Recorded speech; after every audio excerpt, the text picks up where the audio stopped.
Shane Livelee now is a proper geezer, but at the turn of the 70s he was born in Ireland, later to be raised in Croydon before moving with his family to Essex when he was 10.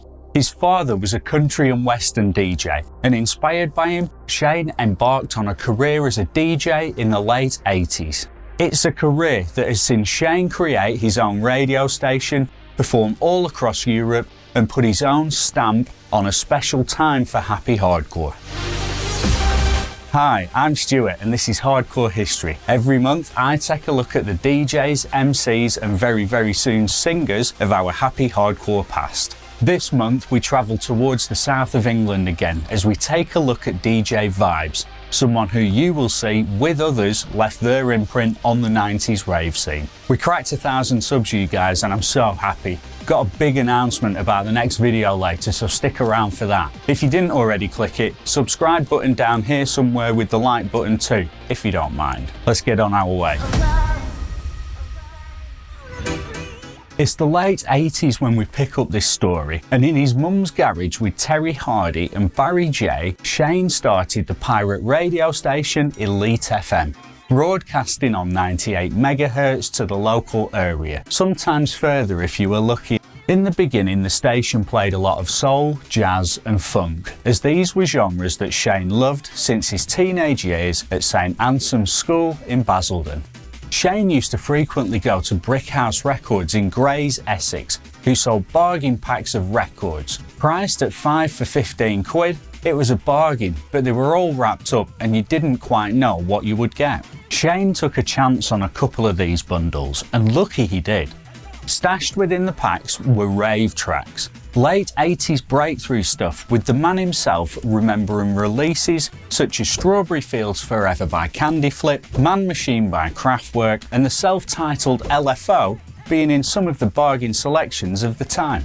This was also the time, as we saw last month in the Stu Allen video, that rave was starting to gain traction as more people fell in love with the sound. Seeing the trends changing in what people wanted to hear, Shane made the decision to start featuring more of that type of music in Elite FM's programming as he bought more records in the style, and soon it transformed into a rave music station. Shane loved the newly emerging sounds of rave, and this changed his musical trajectory from his soul roots. Also, he did make a very valid point to me when we spoke, saying that there weren't really any soul raves as such. Word was spreading quickly about both Elite FM being the place to hear the best rave sounds in Essex, and DJ Vibes, who had gone by a few aliases. Originally, Shane had gone by the name DJ Navigator, before changing it to Sir Vibes, then ultimately onto just Vibes. The name he landed on was inspired by Roy Ayers, an American funk, soul and jazz composer, and more importantly, a vibraphone player.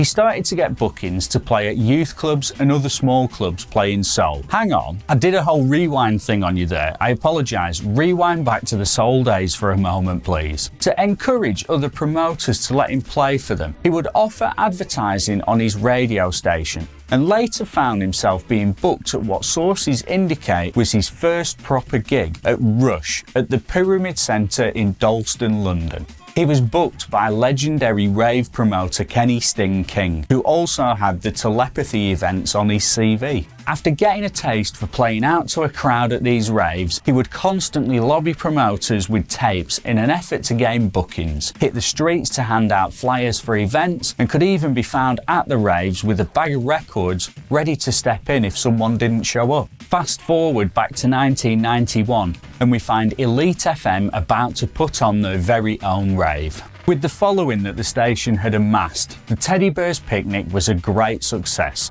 until the police turned up, took all the equipment, fined Shane 1,200 quid and ultimately ended the original Elite FM from Essex. 98 MHz went silent as broadcasting ceased and Shane moved on to his next project. In 1993, Shane was at an event and through Errol Gordon met Grant Nelson, also well known at the time as Wish Doctor. The pair had worked previously under the alias Underground Connection, producing a remix of Gordon's track Wonderful in 1992. Shane formed the label Asylum Music Inc. in the same year, after borrowing £800 from a relative, and the first release, Sing It Loud and Obsession, Music So Wonderful, was considered to be his big break. Co-produced by Errol under the moniker Remo Don and Wish Doctor, 10,000 copies of the record were sold. Vibes and Wish Doctor continued to release music on Asylum Music Inc. until 1996, with Shane also introducing the Rave Master Vibes and Ravers Choice Vibes through the label. To confuse things further, also in 1993, Vibes and Wish Doctor started a side project titled Ravers Choice and formed a record label by the same name as an outlet for their productions. This project allowed the pair to release various stompy, happy hardcore bootlegs of famous tracks from the likes of Janet Jackson, Mariah Carey and Asher. If anyone's got a copy of Ravers Choice 2 to spare, let me know please. Ravers Choice and Asylum Music Inc. weren't the only ventures into label ownership, and in 1996 Shane created the label Avdat Records. This was a very short-lived venture with only one release in the back catalogue. Titled Volume 1, this record contained the tracks Anything For You, sampling Gloria Estefan, and True Love Never Dies, sampling Donna Williams. Was this to be an outlet for the DJ's solo bootlegs?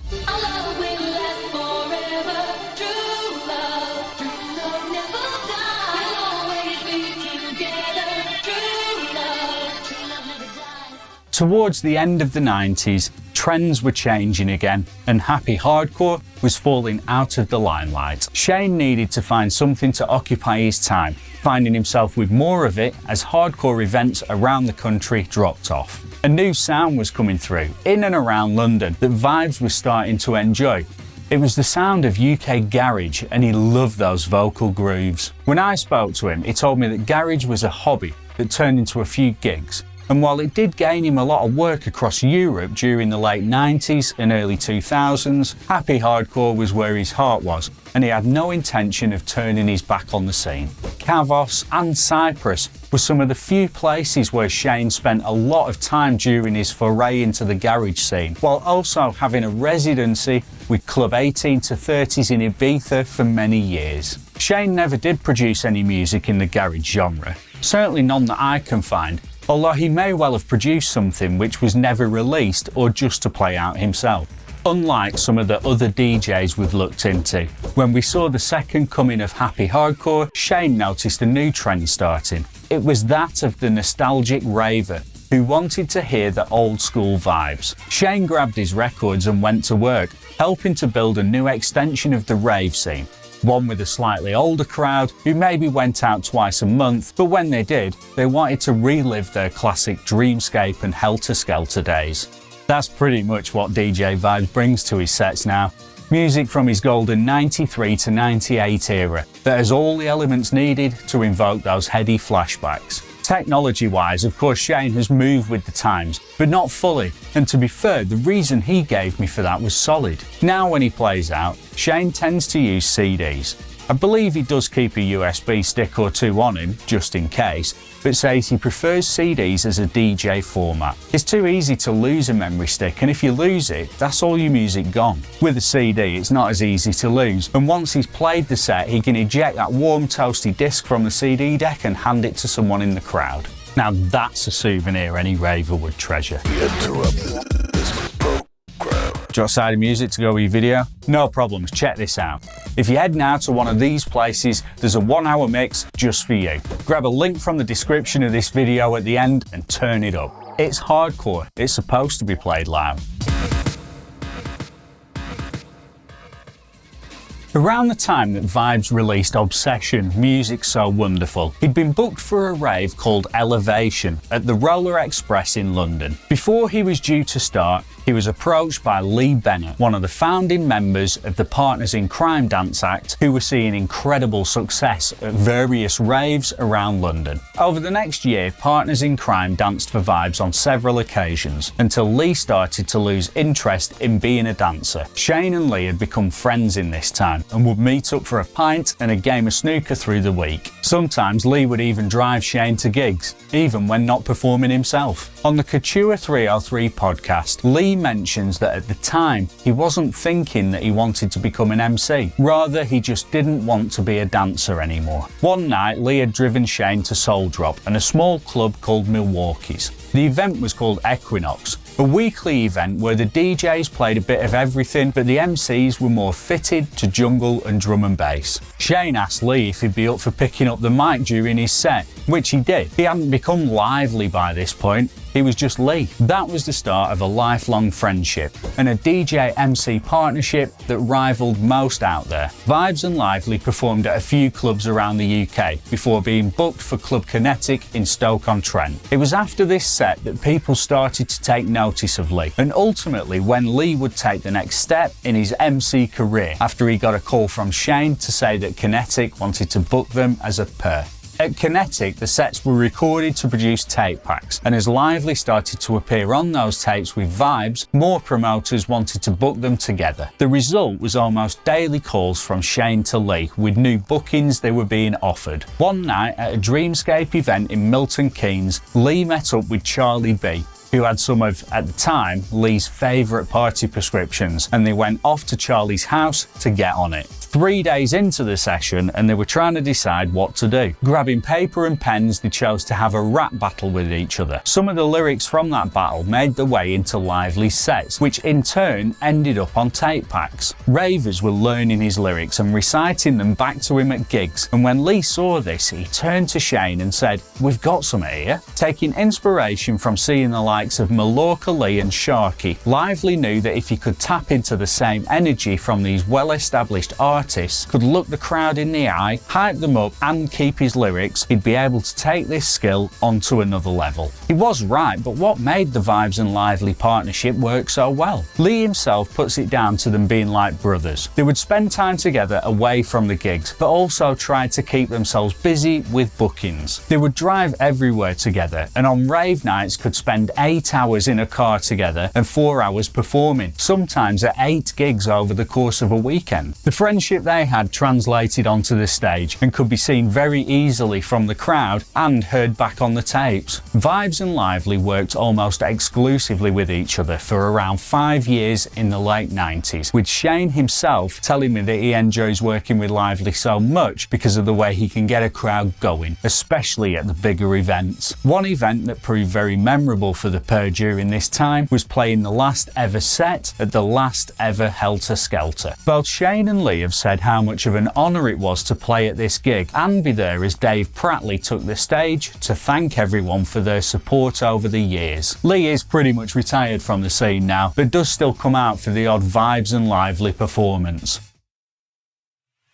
Shane's a man who likes to keep busy in both his working life and the spare time he has. From a very early age, he's been a West Ham United football supporter, and in 1980, when the team won the FA Cup final, 10-year-old Shane got to have his photo taken with the cup as the team toured the local towns in celebration. Since becoming DJ Vibes, Shane put together a version of his team's anthem, "I'm Forever Blowing Bubbles," but has told me this was just for a laugh. The track was never released, only played out a few times and handed to a couple of mates of his. I can't tell you if he's a fighter at the footy. Anyone who's seen the film Green Street will know what I mean here. If you haven't, I highly recommend it. It's got Frodo in it and he's not a hobbit. I think he might be a season ticket holder though. Shane, not Frodo. From his Facebook page, I see he goes to a lot of games. Not too long ago, Shane started a new hobby. He's always been a bit of a petrol head, and not too surprisingly, especially loves classic motors. His latest hobby involves finding a car while on his daily travels to grab a couple of snaps of and share in his own comedic way. I'll be honest, I've loved going back over his Facebook page and seeing some of the vehicles he's featured in his classic ... of the day day posts. Some of my favourites being the classic Left for Dead Crapper Scrapper, the classic Rockin' and Rollin' Rave Bus, or the one I'd want to be cruising around in, the classic Fantastic Friday Forward of the Day. Shane started this project in his local area and expanded it out, helped by his use of public transport the majority of the time. In addition to this, he still travels around the world to perform, giving him the opportunity to find classic cars not always found in the UK. When I say Shane loves trains, I don't mean that he's into trains. More, he enjoys the luxuries they afford him. It makes a lot of sense for him to use trains and such, living so close to London. He can easily get to main hubs such as Victoria in a very short amount of time, then connect on to wherever in the UK he's headed. It's a hell of a lot cheaper too, and with no traffic. You can grab something to eat, read a paper, and even go to the toilet on a train. You can't do that in a car. From what I hear, Vibes isn't the only DJ who prefers to travel by public transport now, with other DJs stepping onto the platforms. So where is Vibes now? Well, he's in Ibiza at the time of filming this, but I'm pretty sure that's not the answer you were looking for. As I mentioned earlier, when Happy Hardcore had its revival at the turn of the century. What did you just say? Rather than continuing to move the scene forward, Shane chose the retro path, catering to the nostalgic ravers out there. He's not the first we've seen to do this on Hardcore History, with both Cy and Stu Allen choosing an era that they enjoyed to play the most. He continues to promote the old school scene to this day, either by performing live or, as I've recently found out, releasing a 16-track album with the very best of Vibes' classic tracks. Oh, and it's a limited release that Shane didn't say how many it's limited to, but you can all form an orderly queue behind me for that one, please. The album releases in September of this year. I'm really looking forward to that. Over the years, Vibes has had a very successful career as a DJ, with multiple residencies including Club 18 to 30s and the Pirate Club in Wembley in the 90s. He had his own radio shows on Sweet FM, Syndicate FM, Eruption FM and Kiss FM, and still keeps his hand in with the radio stations now, appearing on Centre Force 883 and for interviews on Blackpool's Filed Coast Radio. We still see Shane at every West Ham United match, supporting his team, and has even made sure to pick a house within 20 minutes walk of the ground. He's got no plans to retire anytime soon, but may think about it when his back starts giving him trouble from being hunched over the decks for an hour, or when he looks out and sees that all the ravers are less than half his age. Apparently it's not so bad when there's still some of us oldies in the crowd. Whether he plays to a crowd,